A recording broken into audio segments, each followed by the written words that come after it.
probably is no more important place in all of Tokyo than the convenience store. It is the temple of the city. Everybody goes to the convenience store probably once a day, if not more often. I would imagine it would be impossible, if not incredibly difficult, to live at all in the city and not go to convenience stores regularly. Whether you like it or not, at some point you're going to have to step foot in one of them. But you will like it because they are awesome. And they carry pretty much everything possible under the sun and have saved my ass on so many occasions. I'll try and briefly explain just why and how the Japanese conbini, as it's called, is so awesome. And also I'd like to cover, in the second half, something about the food and drinks, the bizarre food and drinks that come out of Japan, and try to explain why that is. First off, there's a number of convenience stores chains. The most popular ones are probably Family Mart, Lawson's, AM/PM, and 7-Eleven. 7-Eleven. 7-Eleven is actually originally an American company that opened a branch in Japan, but the Japanese side of the company got so big it eventually bought out the American 7-Eleven. So now 7-Eleven America is owned by 7-Eleven Japan, even though the store started as an American company. Because the convenience store in Tokyo life goes so much deeper and further beyond like what types of services are offered in a convenience store back home. Back home, convenience stores pretty much carry, like, you know, junk food and, like, well, a couple of snacks, slushies, coffee. There was never really, I don't think I rarely, except like on road trips, ever stopped or bought anything at a convenience store. That's not necessarily the case here. In a Japanese convenience store, you can get pre-prepared foods, frozen foods, ingredients for cooking, like fresh vegetables, meat sometimes even, and even fish, noodles, dry noodles, everything you could possibly need for the kitchen. You can get all your toiletries, you can get change of shirts, socks, clothing, pantyhose, any type of convenient, like, you know, hair care stuff. All these are kind of standard, but then also you have the convenience store as a nexus for kind of important things to do, like paying bills. As I mentioned in a previous video, you probably get a bill like this, and you bring it down to the convenience store, they read the barcode, and you pay in cash directly. That's probably one of the more popular ways to pay your bills in Tokyo, even your taxes. I pay my taxes sometimes at the post office, I believe, or I believe at convenience stores you can pay them too. It's incredibly useful place. They also have ATMs, 24 hours a day, pretty much, except on holidays. And I went over that in the previous video as well. They have ticket sales. You can buy a ticket to go see the Giants play. You can buy a ticket to go see like the Lion King at a convenience store. You can pretty much get anything you want. I've seen convenience stores that had dry cleaning services. I've seen convenience stores that have pretty much every service under the sun. The convenience store is essential in many ways.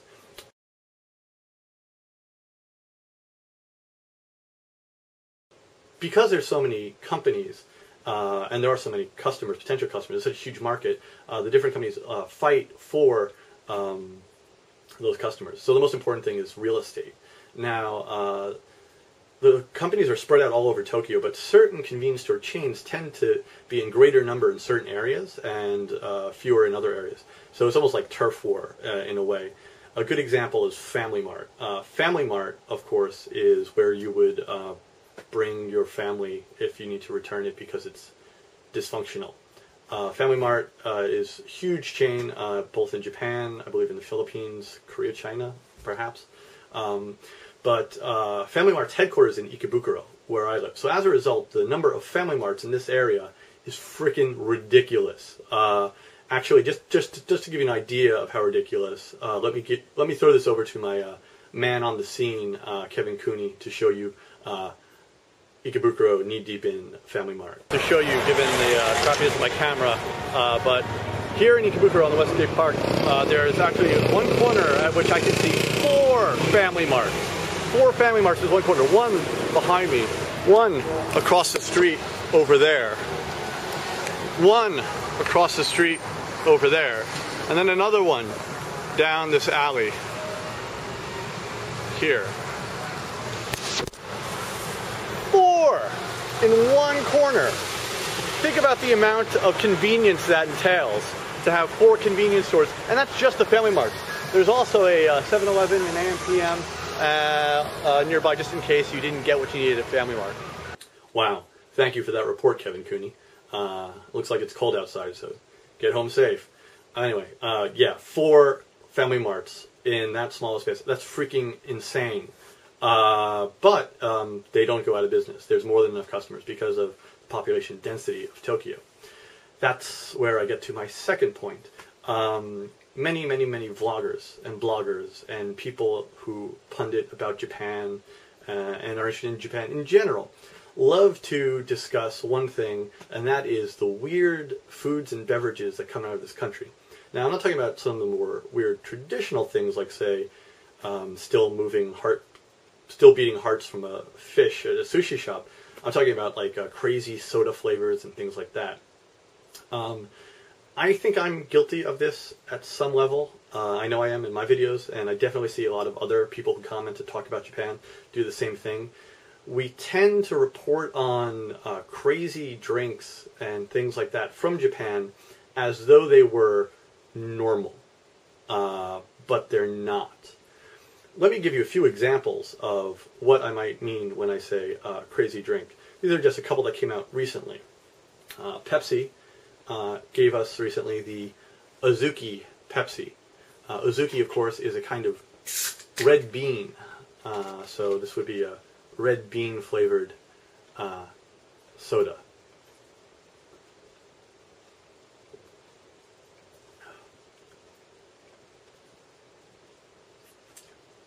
It tastes like red bean. It tastes like anko, which is a bean and sugar stuffing inside of a lot of pastries here, which is bean-like. So that's more of like the wafu, Japanese-style soda varieties. Pepsi has also put out such aberrations as shiso-flavored Pepsi, which is a little green leaf you usually get with sushi, kind of an herb-like thing.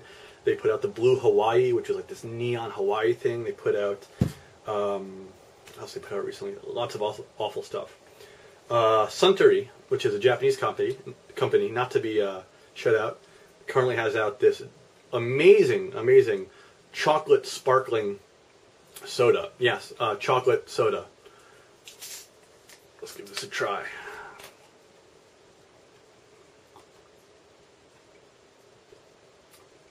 Chocolatey. It tastes like chocolate carbonated water. Not sure I would reach for this after a 5K run. Again, chocolate sparkling soda. Then there's Coca-Cola, which has put out a number of things. Coca-Cola has been putting out recently a lot of weird-ass health things, health-related things. And I'm sorry, Coca-Cola, but the day that I start getting my daily supplements from Coca-Cola bottles, I've got huge issues. There was the Coca-Cola vitamin recently, which had all the vitamins you need inside a bottle of Coca-Cola. But this is even better. This is Coca-Cola No Calorie Fiber Plus. Yes, the Coca-Cola 0 Calorie Fiber Plus. Because really, one of the most important things when drinking cola is that you get enough fiber. Tastes like Diet Coke. Diet Coke, that's going to make you want to go to the bathroom. Oh, I hate Diet Coke. Now, all three of these things are pretty much limited time sodas. The reason they create them is to get people to buy them, because it's different. The convenience store has a very limited amount of space on its shelves, and it's the convenience store owners who decide what products go on the shelves and what products don't. So if a product's not moving, they bump it off the shelves.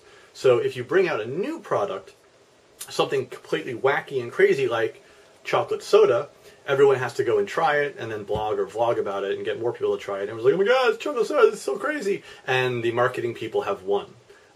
because you went out and bought it. And then for like the 3 weeks it's on the shelves, it's moving like hotcakes off of the shelf in the convenience store. And that makes convenience store people happy. So, essentially, the reason for all these weird-ass drinks is the different companies are fighting for shelf space on the convenience store shelves. And so there's this battle to see who can outdo the other stores with the wackier thing so that they get something on there. Also, they're not always wacky. Some of them are like collectibles. Some of them are seasonal. Like some of them are things like this. Like I got this at the convenience store. It was in the drinks aisle.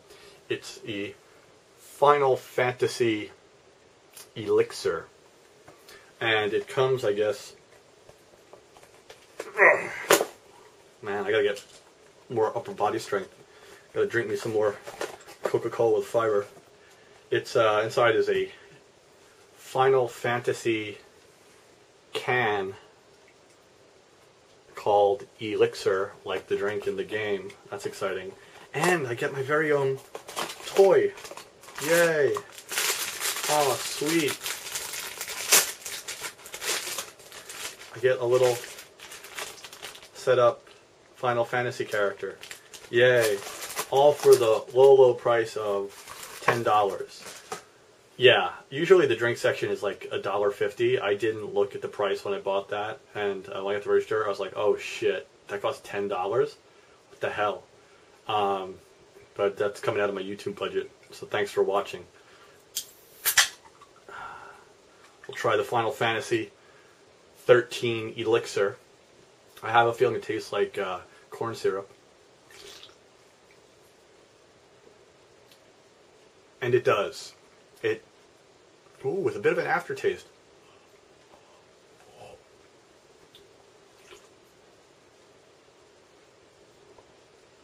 This tastes like when I was in junior high school and they had the soda fountain.